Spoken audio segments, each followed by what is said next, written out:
A woman goes up to a police officer and says that the license plate was not there when she parked her car. The policewoman said that sign was there and that she had parked in a prohibited place. She then said that she would have to find the woman. The woman then says that that wasn't true as the other officer was just putting up a sign. The policewoman said that was a lie and that if she went through with it, she would have to take her car.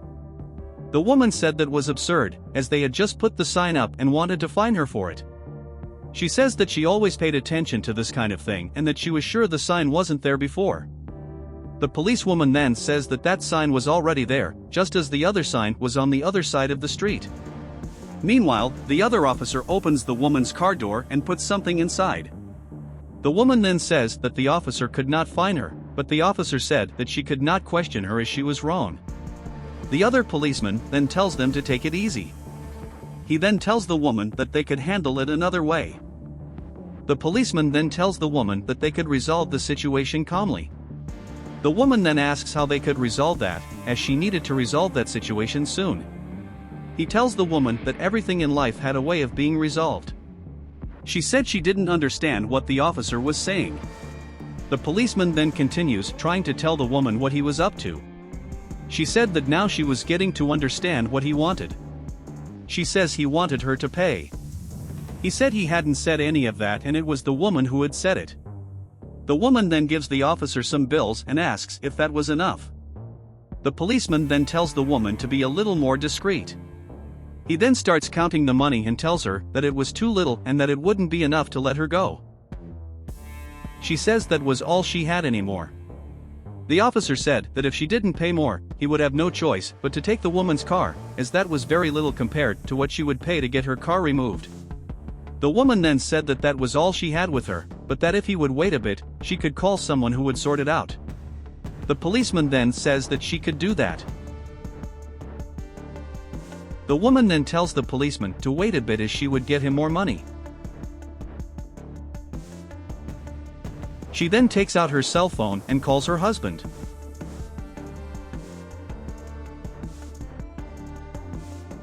Her husband answers the phone and asks if anything has happened to his wife. She said that she really needed his help. Her husband then asks what had happened and the woman said that two policemen had put up a no parking sign at that time. She said that now they were asking for a bribe, and that she really needed her husband's help, as she had given all her money to them and they said it was not enough. The man then asks where his wife was, and she said she needed him to go soon, as she had already given money to the police and now they wanted more. The man tells his wife not to give them any more money, as he was already on his way to her. Meanwhile, the officer was inside the woman's car looking for something. At that moment, she finds the woman's cell phone and so she hides it in her vest.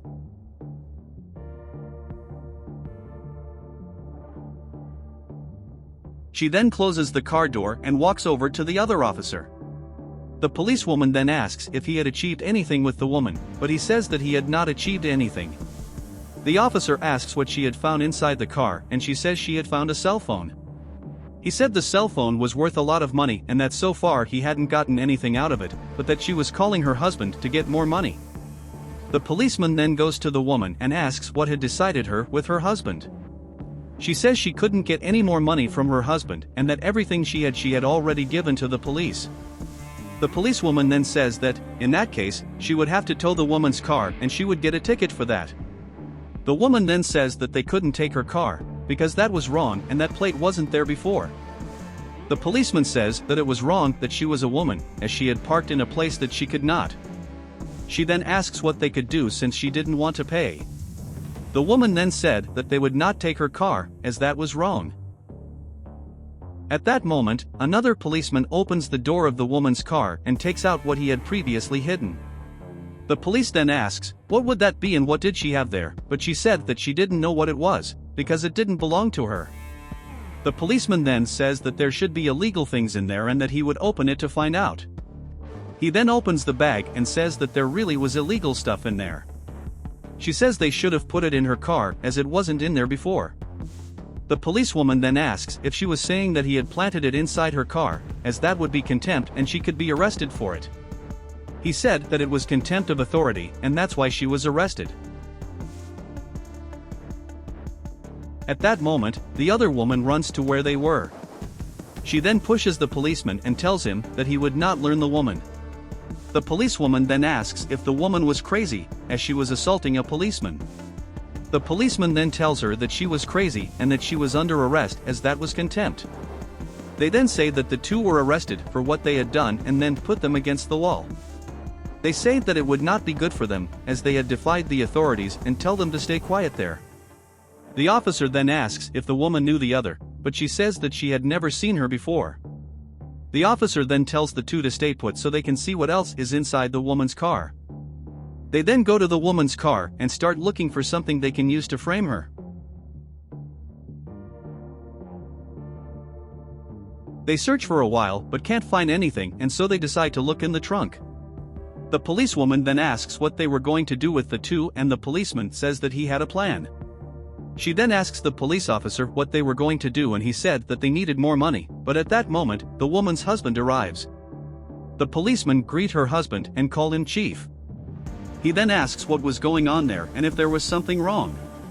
The police say that everything was fine and that nothing was wrong there.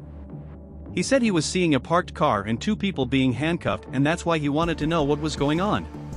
The officers say this was just routine procedure, but the man said that since that was the case, he would talk to the two people.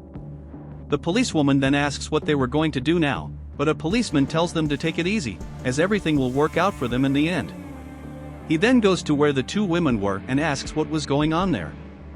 The other woman then says that the woman had been stopped by the police because of that sign, and that when the police tried to arrest her, he went to them to try to help her, but he ended up being arrested with her.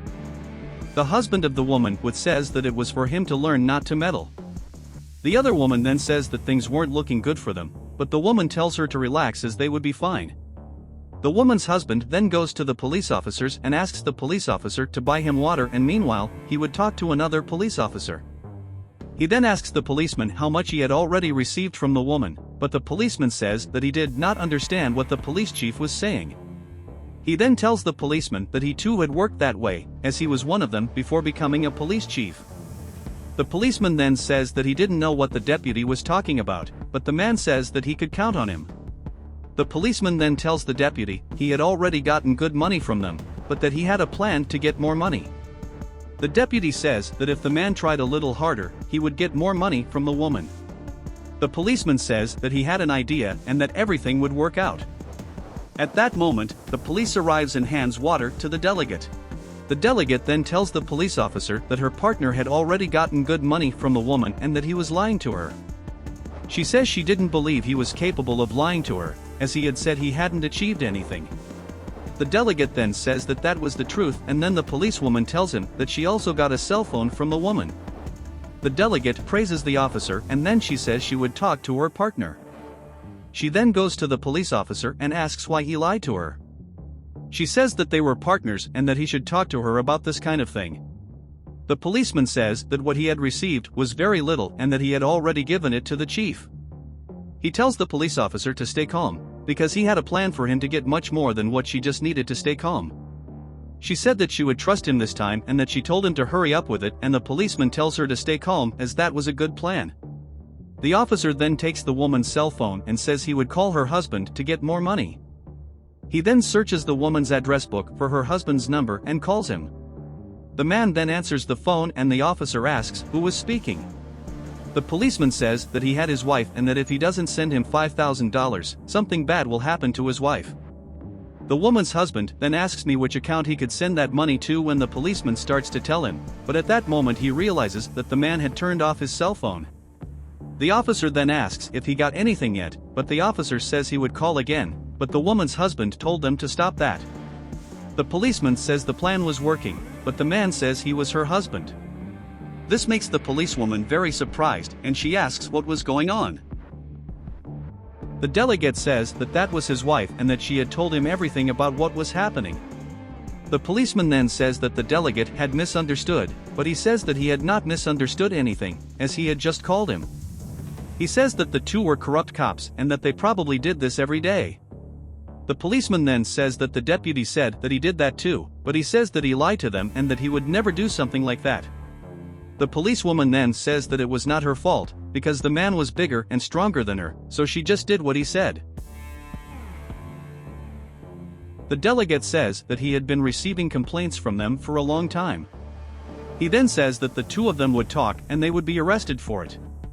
The policeman then says that if the chief wanted to, he could pay him, but the chief says that, as he was still offering money to an officer, he would be arrested for that. The policewoman then tells them to talk better, as she had a family to take care of. The delegate says that he would not talk to them, because the people they did that kind of thing also had families and they didn't think about it.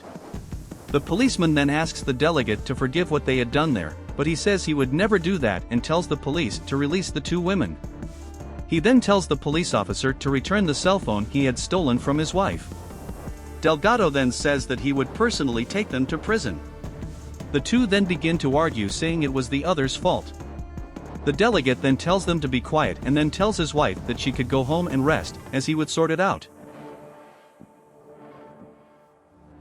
He then thanks another woman for helping his wife, but she says it was just his obligation as a person.